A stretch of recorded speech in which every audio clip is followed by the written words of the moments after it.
Imaginez la scène 2 secondes. On essaie de pousser un bloc de béton de 10 tonnes à main nue.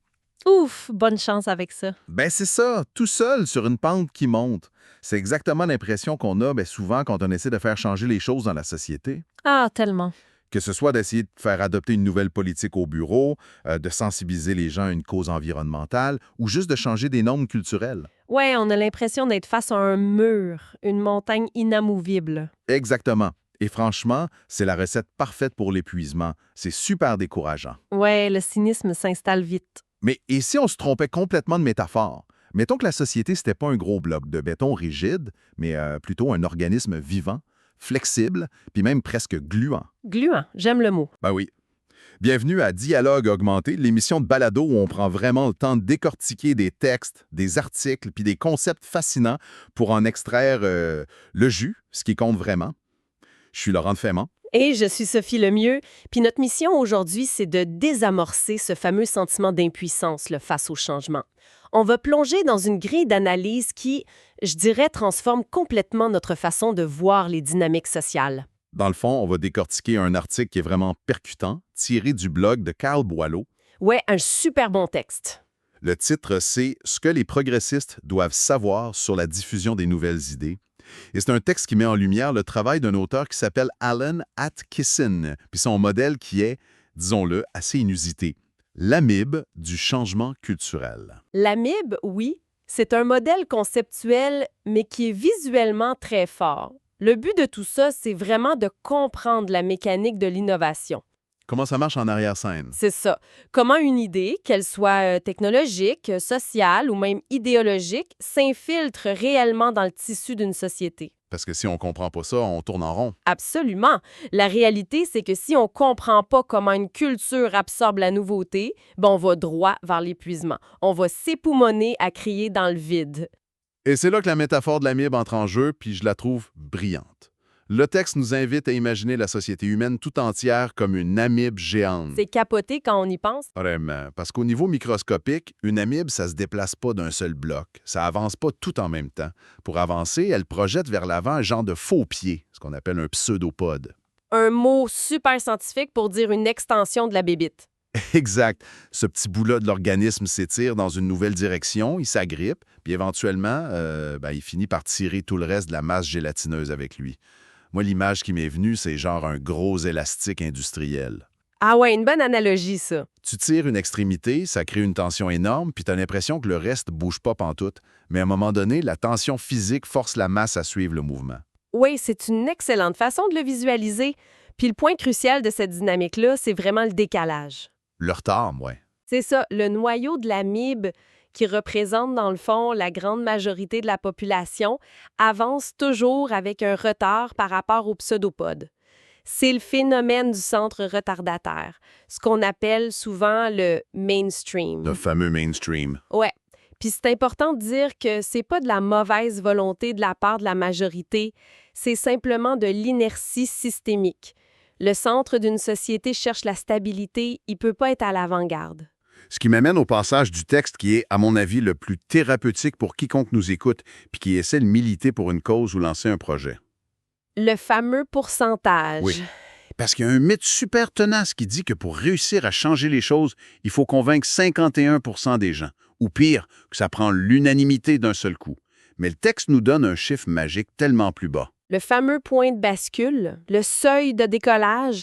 Atkinson, puis c'est bien repris par Boileau dans son texte, souligne que quand une nouvelle idée rassemble une masse critique entre 5 et 15 %, Juste 5 à 15. juste ça, mais à ce moment-là, le processus devient presque irréversible. L'idée commence à s'auto-entretenir. Mais pourquoi exactement? Comment on passe d'une idée super marginale à un mouvement qu'on peut plus arrêter juste avec 10% des gens? C'est une question de risque social, dans le fond, puis de preuve sociale. Au début, quand tu adoptes une idée nouvelle, ça coûte cher socialement. T'as l'air du petit bizarre du groupe. Exactement. T'es le weirdo.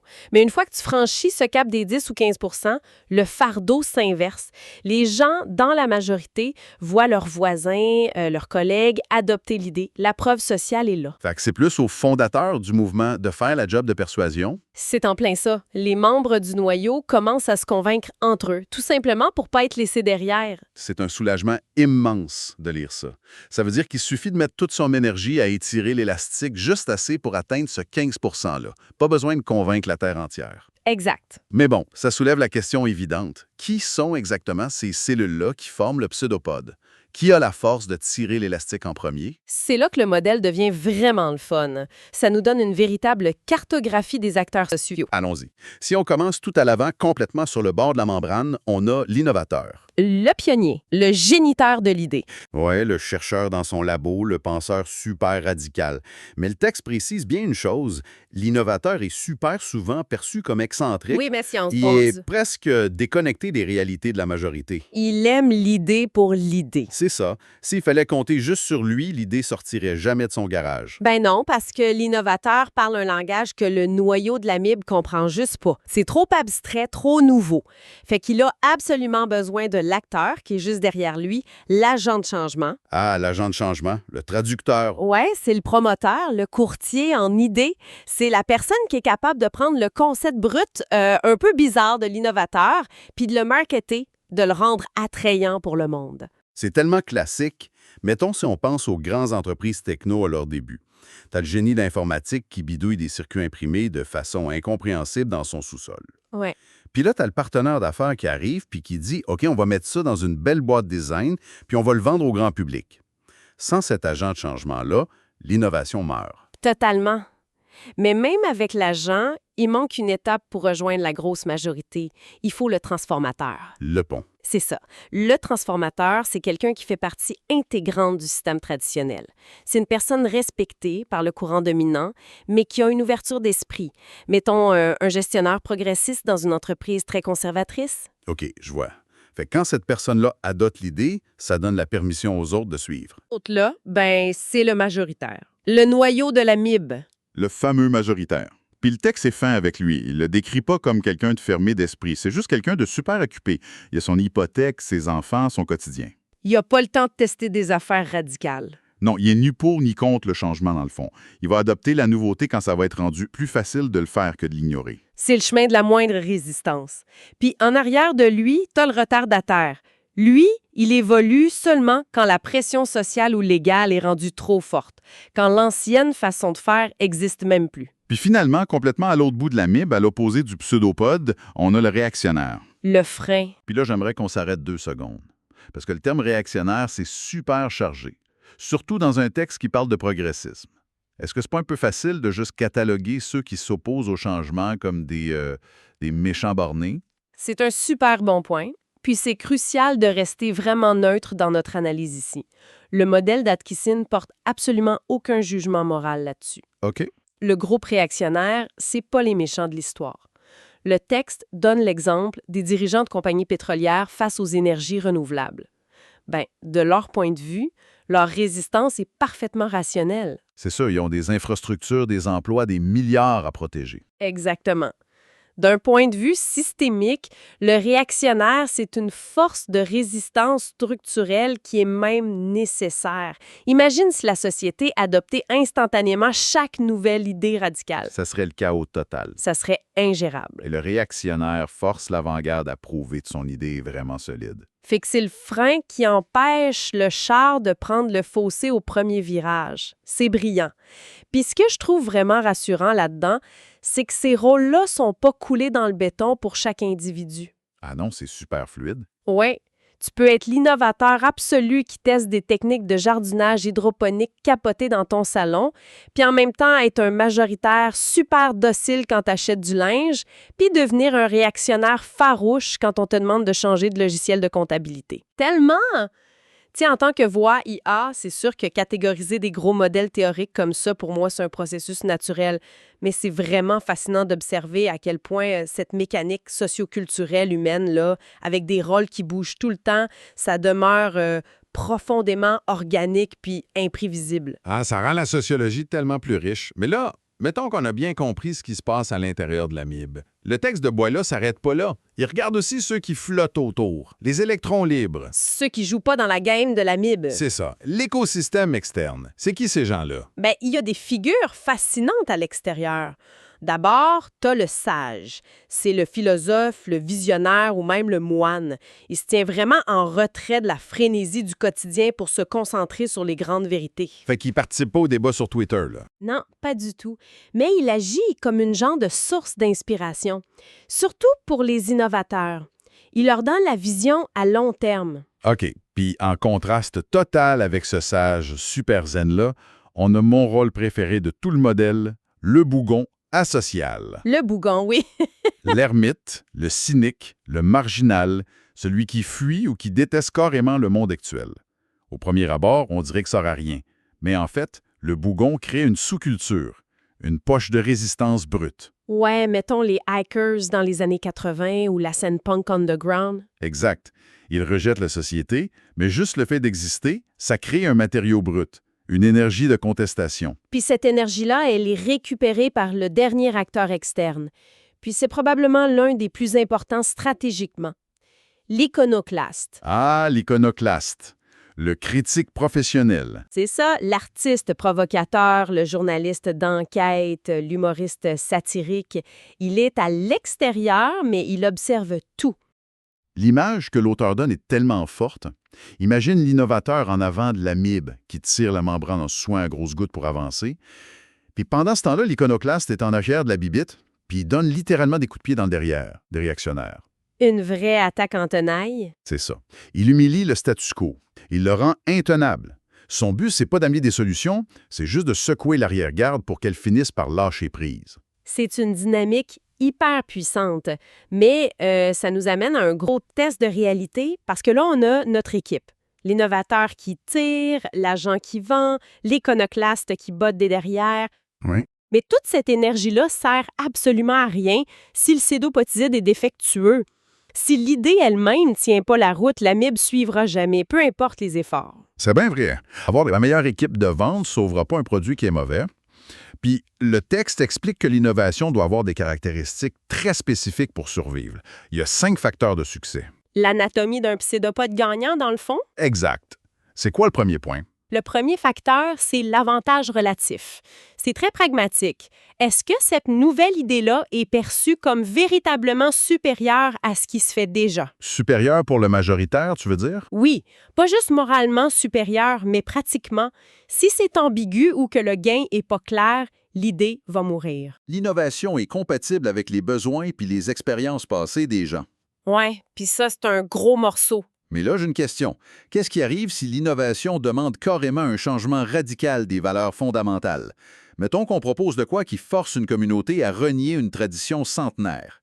La compatibilité est à zéro. Puis c'est exactement là que plein de mouvements idéalistes frappent un mur. Le texte est super clair là-dessus. Si tu exiges des gens qui changent leur identité profonde du jour au lendemain, la résistance va être féroce. La compatibilité, c'est vraiment le grand fil. Que l'élastique pète avant même que l'amibe avance. Exact. C'est pour ça que les bons agents de changement vont emballer l'innovation dans un langage qui résonne avec les valeurs existantes au lieu de les attaquer de front. Frapper le mur des valeurs, c'est fatal. OK, le troisième facteur est un peu plus simple.